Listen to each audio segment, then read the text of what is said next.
So, the very last thing I expected to do was drive through a snowstorm in the desert.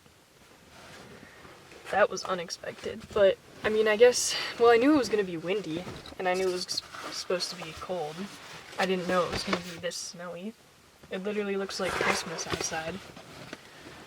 Which, not gonna lie, it's like kinda cool, but it's also gonna be really cold tonight. And this spot that I'm in right now is not where I was planning on camping.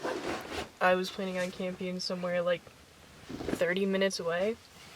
And I got there and it was like gated off. There was a gate like in the opening who said, "Don't move the gate." So, didn't get to stay there, but that's fine.